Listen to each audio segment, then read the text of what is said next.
ꯑꯍꯥꯟꯕꯃꯛꯇꯗ ꯑꯩꯒꯤ ꯚ꯭ꯌꯨꯋꯔꯁ ꯃꯌꯥꯝꯕꯨ ꯑꯩꯅ ꯑꯩꯒꯤ ꯌꯨꯇ꯭ꯌꯨꯕ ꯆꯦꯅꯦꯜ ꯑꯁꯤꯗ ꯇꯔꯥꯝꯅ ꯑꯣꯛꯆꯔꯤ꯫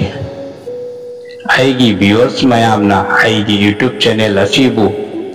ꯂꯥꯏꯛ, ꯁꯦꯌꯔ, ꯁꯕꯁꯀ꯭ꯔꯥꯏꯕ ꯇꯧꯕꯤꯗꯨꯅ ꯑꯩꯕꯨ ꯊꯧꯅꯥ ꯍꯥꯞꯀꯠꯄꯤꯕꯒꯤꯗꯃꯛ ꯃꯌꯥꯝꯕꯨ ꯑꯩꯅ ꯍꯟꯅ ꯍꯟꯅ ꯊꯥꯒꯠꯆꯔꯤ꯫ ꯑꯩꯅ ꯃꯌꯥꯝꯒꯤ ꯃꯐꯝꯗ ꯊꯝꯖꯔꯤꯕ ꯀꯌా ꯑꯁꯤꯗ ꯁꯣꯏꯈꯤꯕ, ꯂꯥꯟꯈꯤꯕ, ꯋꯥꯍꯩ ꯀꯥꯔꯟ ꯆꯠꯈꯤꯕ ꯀꯌꯥ ꯌꯥꯎꯔꯕꯁꯨ ꯃꯌꯥꯝꯅ ꯃꯩꯇꯩ ꯃꯆꯥ ꯀꯪꯂꯩꯆꯥ ꯑꯃꯅꯤ ꯈꯜꯂꯒ ꯉꯥꯛꯄꯤꯌꯨ ꯍꯥꯏꯅ ꯑꯩꯅ ꯃꯌꯥꯝꯒꯤ ꯃꯐꯝꯗ ꯍꯟꯅ ꯍꯟꯅ ꯅꯣꯂꯨꯛꯅ ꯈꯨꯔꯨꯝꯖꯔꯤ꯫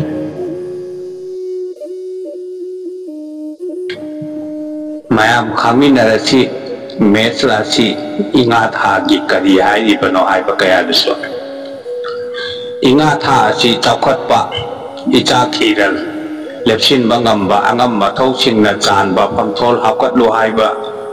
ꯊꯥ ꯑꯣꯏꯅ ꯇꯧꯒꯗꯧꯔꯤ꯫ ꯏꯈꯪ ꯈꯪꯍꯧꯗꯅ ꯅꯨꯡꯉꯥꯏꯕ ꯄꯥꯎ ꯇꯥꯔꯕ ꯌꯥꯏ, ꯑꯍꯜ ꯂꯃꯟꯁꯤꯡꯅ ꯊꯝꯕꯤꯔꯝꯕ ꯏꯆꯥ ꯏꯔꯜ ꯐꯪꯂꯕ ꯌꯥꯏ, ꯑꯗꯨꯕꯨ ꯁꯥꯒꯩ ꯅꯥꯇꯩꯁꯤꯡꯒꯤ ꯑꯣꯏꯅꯗꯤ ꯅꯨꯡꯉꯥꯏꯇꯕ ꯄꯥꯎ ꯈꯔꯁꯨ ꯇꯥꯔꯕ ꯌꯥꯏ꯫ ꯌꯦꯛꯅꯕꯗꯤ ꯃꯁꯤꯡ ꯌꯥꯝꯒꯅꯤ, ꯑꯗꯨꯕꯨ ꯌꯦꯛꯅꯕꯁꯤꯡꯅ ꯃꯥꯏꯊꯤꯕ ꯄꯤꯕ ꯉꯝꯃꯣꯏ꯫ ꯌꯣꯠ ꯊꯥꯡꯗꯒꯤ ꯈꯔ ꯆꯦꯛꯁꯤꯟꯕ ꯐꯒꯅꯤ, ꯑꯁꯣꯛ ꯑꯄꯟ ꯅꯪꯕ ꯌꯥꯏ꯫ ꯅꯣꯡꯄꯣꯛ ꯅꯤꯡꯊꯧ ꯏꯄꯥꯗ ꯍꯩ ꯑꯃ, ꯂꯩ ꯑꯃ, ꯃꯩꯔꯥ ꯑꯍꯨꯝ, ꯊꯥꯡ ꯑꯃ ꯀꯠꯆꯧꯋ ꯌꯥꯏꯐꯒꯅꯤ꯫ ꯂꯩꯁꯥꯕꯤ ꯄꯥꯈꯪꯁꯤꯡꯒꯤ ꯑꯣꯏꯅꯗꯤ ꯌꯥꯝꯅ ꯐꯠꯇꯦ, ꯑꯄꯥꯝ ꯅꯨꯡꯁꯤ ꯁꯦꯠꯅ ꯈꯥꯏꯅꯧ ꯍꯥꯏꯕ ꯂꯩ꯫ ꯌꯨꯝꯒꯤ ꯑꯍꯜ ꯂꯃꯜꯒꯤ ꯃꯔꯤ ꯈꯔ ꯁꯣꯛꯏ, ꯑꯍꯜ ꯂꯃꯜꯒꯤ ꯌꯥꯝꯅ ꯅꯨꯡꯉꯥꯏꯇꯕ ꯄꯥꯎ ꯈꯔꯁꯨ ꯇꯥꯔꯕ ꯌꯥꯏ, ꯆꯦꯛꯁꯤꯜꯂꯨ꯫ ꯉꯥꯅꯨ 8 ꯌꯥꯝꯅ ꯇꯣꯠꯂꯒ ꯁꯥꯕ, ꯍꯩꯔꯝ 8, ꯂꯩꯔꯝ 8, ꯆꯥꯛ ꯆꯗꯨꯝ 8 ꯅꯣꯡꯄꯣꯛ ꯑꯣꯟꯕ ꯂꯥꯇꯣꯟꯗ ꯍꯥꯞꯂꯒ ꯅꯨꯄꯥ ꯏꯜ ꯃꯆꯦꯠ ꯑꯃꯅ ꯀꯨꯞꯁꯤꯜꯂꯒ ꯃꯩꯔꯥ ꯑꯃꯒ ꯇꯠꯅꯕ ꯅꯨꯃꯤꯠꯇ ꯂꯝꯂꯣꯡ 3 ꯐꯥꯡꯕꯗ ꯊꯥꯗꯣꯛꯎ ꯌꯥꯏꯐꯕ ꯑꯣꯏꯒꯅꯤ꯫ ꯅꯣꯡꯆꯨꯞ ꯃꯥꯏꯀꯩ ꯆꯠꯄ ꯄꯥꯡꯗꯦ, ꯐꯠꯇꯦ, ꯅꯣꯡꯆꯨꯞ ꯃꯥꯏꯀꯩ ꯑꯁꯤ ꯌꯦꯛꯅꯩꯌꯦ꯫ ꯅꯣꯡꯆꯨꯞ ꯃꯥꯏꯀꯩꯗ ꯑꯃ ꯃꯊꯦꯡꯗ ꯆꯠꯄ ꯌꯦꯛꯅꯕꯁꯤꯡꯅ ꯈꯨꯗꯣꯡꯆꯥꯕ ꯂꯧꯈꯤꯕ ꯌꯥꯕꯒꯤ ꯑꯀꯤꯕ ꯂꯩ, ꯆꯦꯛꯁꯤꯜꯂꯨ꯫ ꯉꯥꯅꯨ, ꯋꯥꯏꯈꯨ, ꯀꯣꯡꯒ꯭ꯔꯦꯡ, ꯉꯥꯆꯤꯛ ꯆꯥꯕ ꯌꯥꯗꯦ꯫ ꯌꯥꯍꯧ ꯉꯟꯅ ꯍꯧꯕ ꯍꯛꯆꯥꯡꯒꯤ ꯑꯣꯏꯅ ꯌꯥꯝꯅ ꯀꯥꯟꯅꯒꯅꯤ꯫ ꯌꯨꯝꯗꯒꯤ ꯂꯝ ꯂꯥꯞꯅ ꯊꯕꯛ ꯏꯪꯈꯥꯡꯒꯤ ꯆꯠꯊꯣꯛꯄ ꯃꯇꯝꯗ ꯑꯁꯪꯕ ꯃꯆꯨꯒꯤ ꯐꯤ ꯁꯦꯠꯄ ꯁꯤꯖꯤꯟꯅꯕ ꯌꯥꯏꯐꯕ ꯑꯣꯏꯒꯅꯤ꯫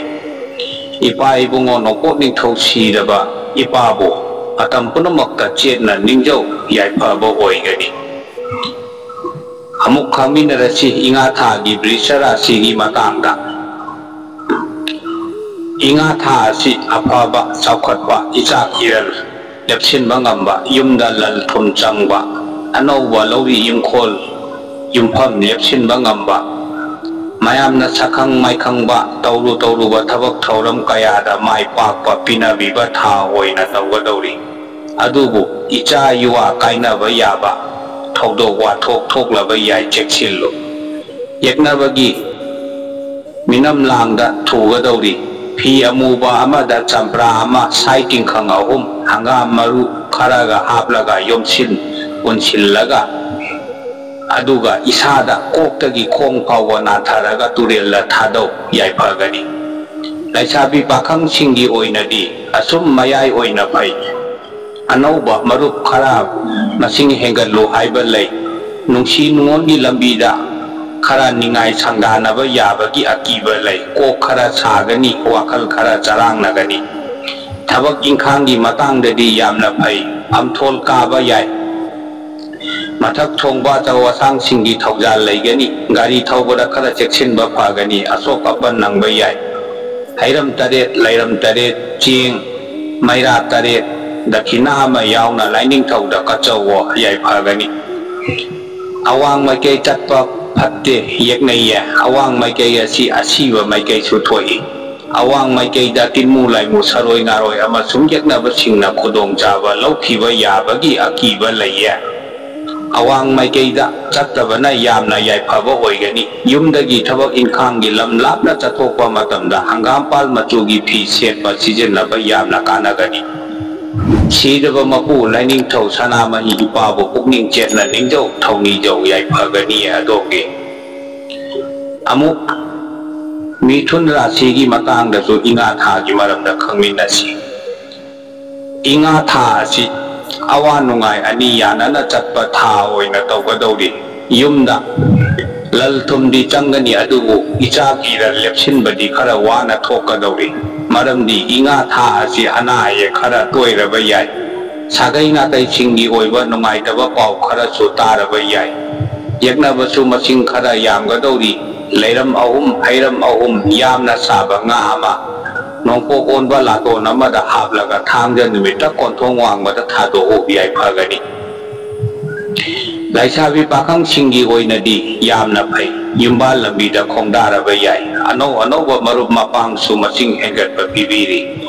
thabak thauramgi matangdadi ayetpa laigani amma yeng taba yabagi akiba laiye cheksillu yaknaba singna sinba khujil thaurangna maram oigadori haigru haining haijang Jeng khara langthai maton ahum leiram ahum dakina ama maira ama yauna irai numita ibudo pakang badaka chawo yai phaba oigani adogi nongchup maikei asi phatte yeknai ye nongchup maikei da ama matheng da chatpa phatte yekna bana khudong chaba lokhiba yabagi akiba lei makong mari panba sa kaina sokba yabagi akiba su lei cheksillo tha chi chakhau mari khara soi yaho nganna hogotpa hakchang sajel sanaba phagani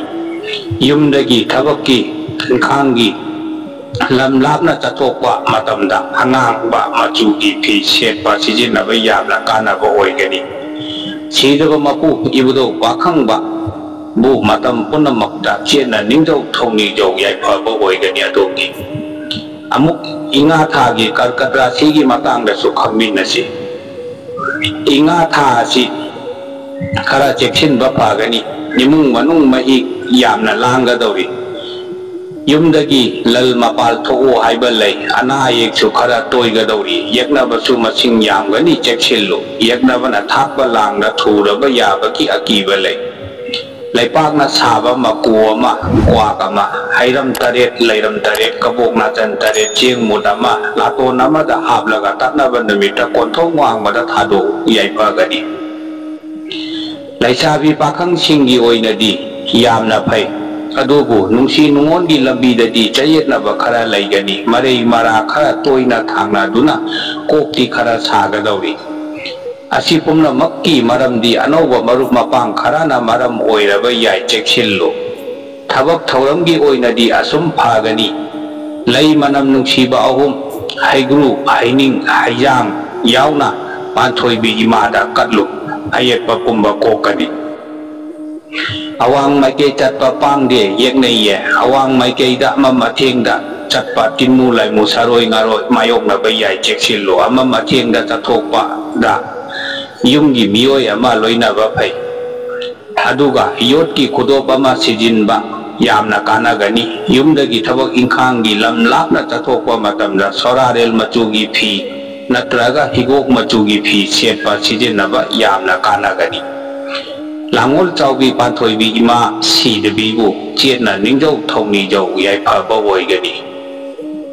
amuk inga thagi singhara sigi matangda su khangminasi inga tha si yamna aphaba nungaiba chaukhatpa ichak iral ithul tasin khomjin bangamba pinabiba tha oina tawgadori yumda lal thumdi changani yumda mising hengatlu haibasu lai icha isu pamjaba singi oinadi icha isu tanbada yamna chanaba tha oigani adubu yeknabadi masing khara yamgani laifadibi ma saraga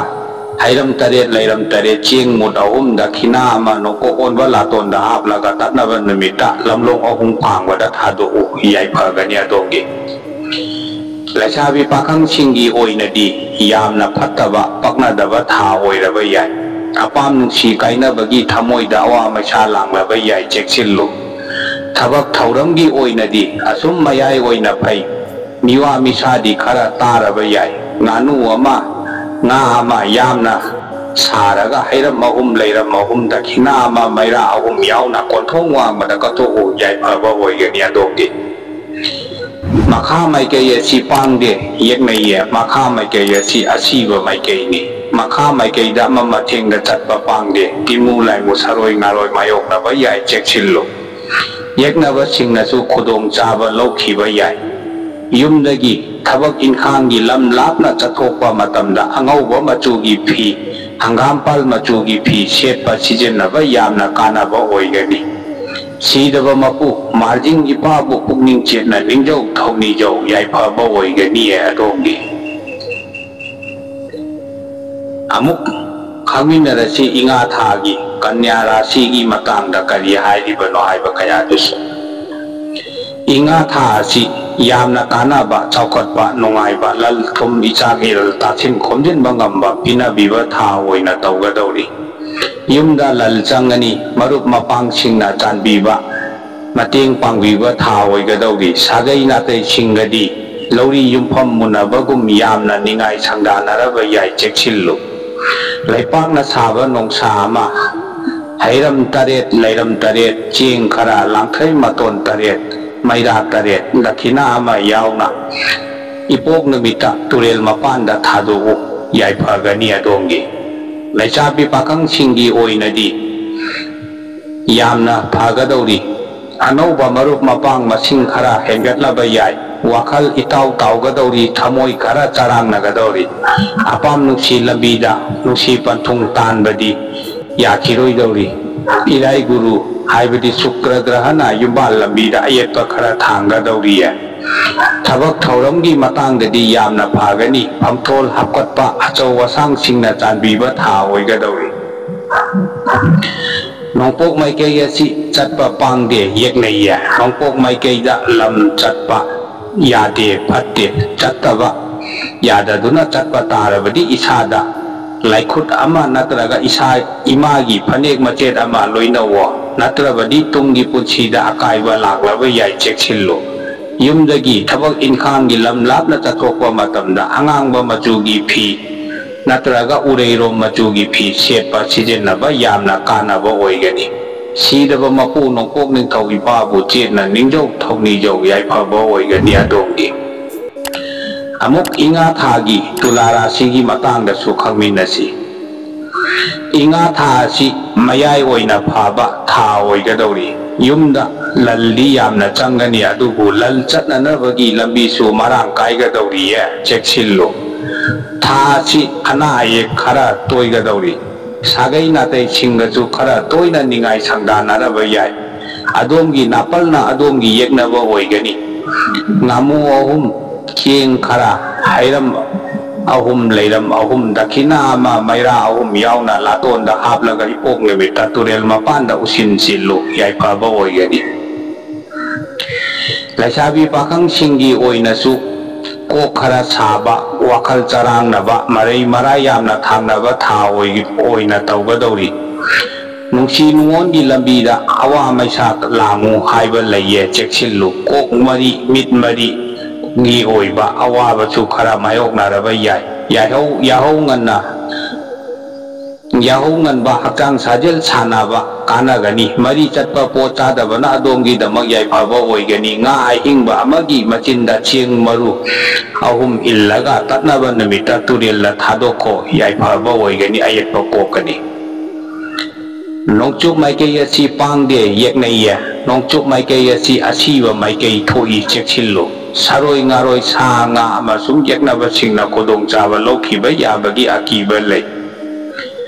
ꯉꯥꯅꯨ, ꯑꯣꯛ ꯆꯥꯕ ꯌꯥꯗꯦ, U ꯊꯛꯄ ꯌꯥꯗꯦ꯫ ꯌꯨꯝꯗꯒꯤ ꯊꯕꯛ ꯏꯟꯈꯥꯡꯒꯤ ꯂꯝ ꯂꯥꯞꯅ ꯆꯠꯊꯣꯛꯄ ꯃꯇꯝꯗ ꯑꯉꯧꯕ ꯃꯆꯨꯒꯤ ꯐꯤ, ꯑꯃꯨꯕ ꯃꯆꯨꯒꯤ ꯐꯤ ꯁꯦꯠꯄ ꯁꯤꯖꯤꯟꯅꯕ ꯌꯥꯏꯐꯕ ꯑꯣꯏꯒꯅꯤ꯫ ꯁꯤꯗꯕ ꯃꯄꯨ ꯏꯕꯨꯡꯉꯣ ꯊꯥꯡꯖꯤꯡ ꯏꯄꯥꯕꯨ ꯆꯦꯠꯅ ꯅꯤꯡꯖꯧ ꯊꯧꯅꯤꯖꯧ ꯌꯥꯏꯐꯒꯅꯤ ꯑꯗꯣꯝꯒꯤ꯫ ꯑꯃꯨꯛ ꯏꯉꯥ ꯊꯥꯒꯤ ꯕ꯭ꯔꯤꯁꯆꯤꯛ ꯔꯥశꯤꯒꯤ ꯃꯇꯥꯡꯗꯁꯨ ꯈꯪꯃꯤꯟꯅꯁꯤ꯫ ꯏꯉꯥ ꯊꯥ ꯑꯁꯤ ꯌꯥꯝꯅ ꯑꯐꯕ, ꯀꯥꯟꯅꯕ, ꯆꯥꯎꯈꯠꯄ ꯊꯥ ꯑꯣꯏꯅ ꯇꯧꯒꯗꯧꯔꯤ꯫ ꯌꯨꯝꯗ ꯂꯜ ꯊꯨꯝ ꯆꯪꯒꯗꯧꯔꯤ, ꯏꯆꯥꯛ ꯏꯔꯜ ꯂꯦꯞꯁꯤꯟꯕ, ꯑꯅꯧꯕ ꯂꯧꯔꯤ ꯏꯪꯈꯣꯜ ꯂꯦꯞꯁꯤꯟꯕ ꯌꯥꯕ ꯂꯩ꯫ ꯏꯃꯨꯡ ꯃꯅꯨꯡꯗ ꯃꯤꯁꯤꯡꯁꯨ ꯍꯦꯟꯒꯠꯂꯨ, ꯍꯥꯞꯀꯠꯂꯨ ꯍꯥꯏꯕ ꯄꯤꯔꯤ꯫ ꯏꯆꯥ ꯏꯁꯨ ꯇꯥꯟꯒꯦ ꯍꯥꯏꯕ ꯋꯥꯈꯜꯂꯣꯟ ꯂꯩꯕꯁꯤꯡꯒꯤ ꯑꯣꯏꯅꯗꯤ ꯌꯥꯝꯅ ꯐꯕ ꯊꯥ ꯑꯣꯏꯔꯕ ꯌꯥꯏ꯫ ꯏ ꯃꯔꯤꯗꯤ ꯈꯔ ꯁꯣꯛꯏ, ꯍꯛꯆꯥꯡꯗ ꯐꯨꯒ꯭ꯔꯤ ꯐꯨꯔꯥꯡ ꯈꯔ ꯃꯥꯌꯣꯛꯅꯔꯕ ꯌꯥꯏ, ꯆꯦꯛꯁꯤꯟꯕ ꯐꯩ꯫ ꯂꯩꯁꯥꯕꯤ ꯄꯥꯈꯪꯁꯤꯡꯒꯤ ꯑꯣꯏꯅꯗꯤ ꯌꯥꯝꯅ ꯐꯩ ꯌꯨꯝꯕꯥꯜ ꯂꯝꯕꯤꯗ ꯈꯣꯡꯗꯥꯅꯤꯡꯕꯒꯤ ꯋꯥꯈꯜꯂꯣꯟ ꯂꯦꯞꯂꯕꯁꯤꯡꯒꯤ ꯑꯣꯏꯅꯗꯤ ꯌꯥꯝꯅ ꯐꯒꯗꯧꯔꯤ ꯊꯥ ꯑꯁꯤ ꯑꯅꯧꯕ ꯈꯪꯅ ꯆꯥꯟꯅꯕ ꯃꯔꯨꯞ ꯃꯄꯥꯡꯗꯗꯤ ꯀꯥ ꯍꯦꯟꯅ ꯊꯥꯖꯕ ꯊꯝꯗꯕꯅ ꯑꯗꯣꯝꯒꯤꯗꯃꯛ ꯌꯥꯏꯐꯕ ꯑꯣꯏꯒꯅꯤ ꯑꯅꯧꯕ ꯃꯔꯨꯞ ꯃꯄꯥꯡ ꯀꯂꯛ ꯃꯤꯍꯧ ꯆꯥꯎꯕ खरा यखाई थिंगाइबा चंगलबा याय इपोक नुमिता हई अमा लई अमा दक्षिणा अमा मैरा अहुम यावना इबुदो पाखंगबदा कटलु फागनी अवांग मैके चटपा पांगदे अवांग मैके अछि यकनये अवांग मैके दा चटपदा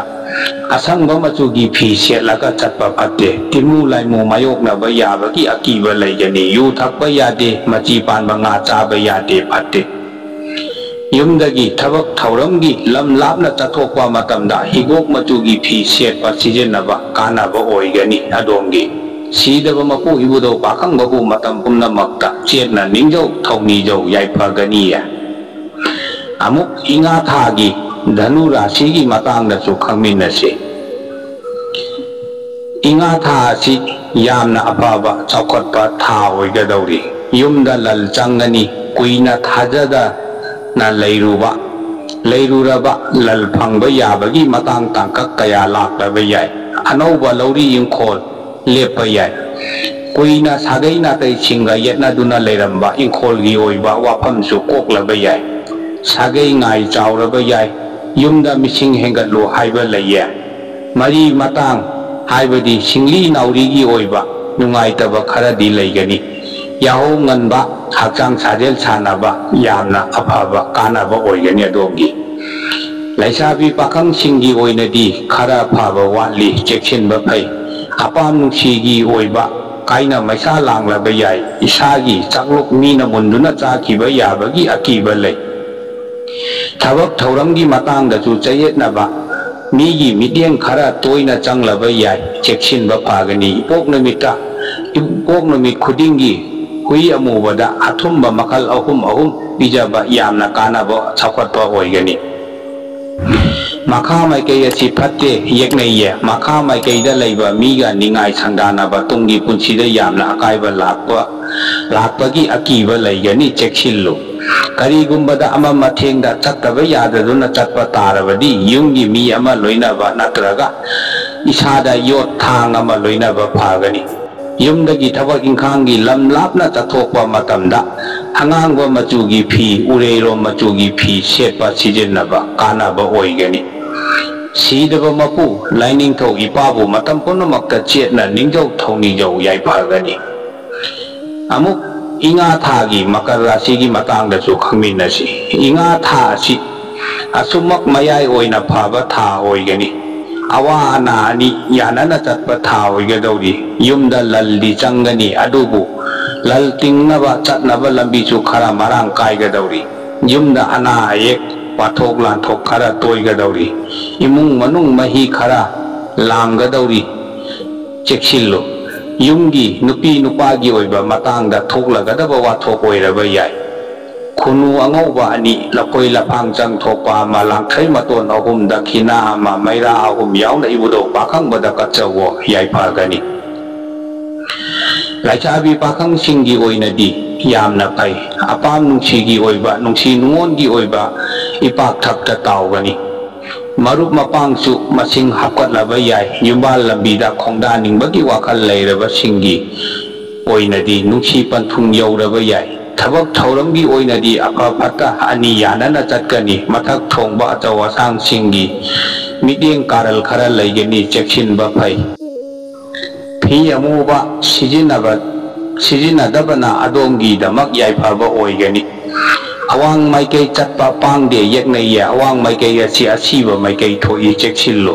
अवांग माइकईदा लम चटपा अहिंग याइरेकपा फत्ते यकनबा तिमु लाइमु सिंग मायोकनारबा याय युमदगी थबक इंखांगी ओइबा मतांगदा लम लापना चथोकपा मतमदा असंगबा मचुगी फी सेटपा यामना कानाबा ओइगनी सीदबा मपु इबुदो पाखंगबबु मतम पुनमक्ता चेतना निंजौ याइफबा ओइगनी इंगा थागी कुंभ राशिगी मतांगदा चोमु खंगमिनसी इंगा था असि yamna afaba chaukhotpa kanaba ichak iral lepchinba ngamba wakhal yamna nungaiba tha oigadori yumda masak naiba alangba pot ama changlakpa yai chekhinna thamjillu pot adugi matung inba lalgi oiba pot kharachu yumda changlakpa yai makhong mari panba gari lepchinba yaba tha oigani sagai natai singa marei thangnaramba kayasu koklani marup mapang singi mating su marang kaina phangani hakchangi oinadi chaba thakpada khara chekhinba phagani chakhau mari khara nungairoi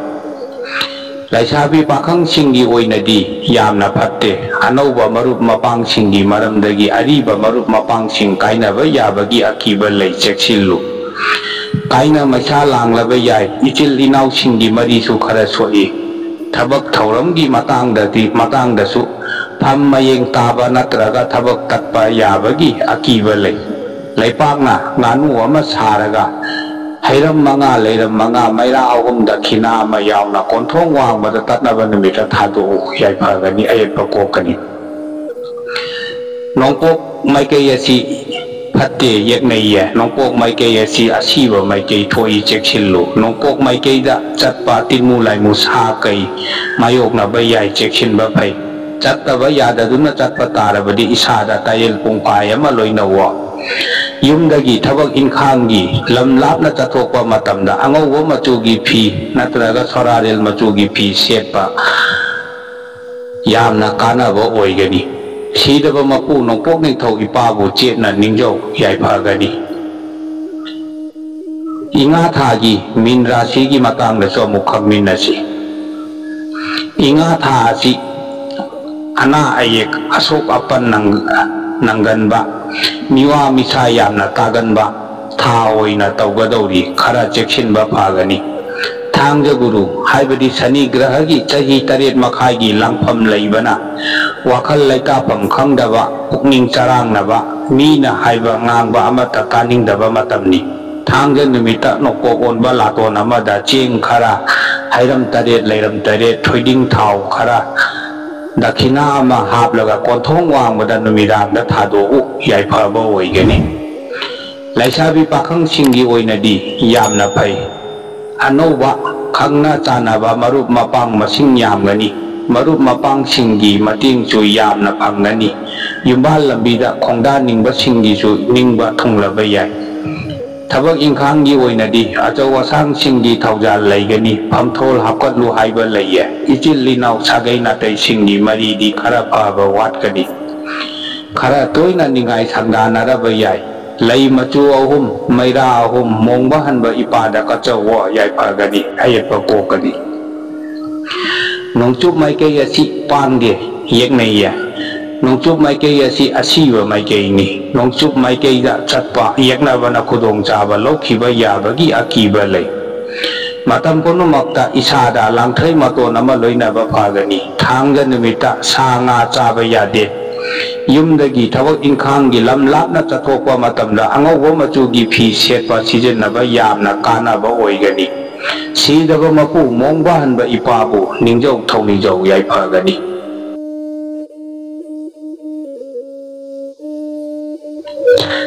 ngasigi oinadi aigi video asi matang asida loichinjarage viewers mayam khwai punamakna aigi video asi like amasung share tawbiyu aduga viewers mayamna aigi channel asi subscribe tawbiyu asigumba khangbada yamna kanaraba mayam ama leiri atai di aigi mathangi video da oina mayam amuk khangminarasi hayum sidaba mapu hong kung sidaba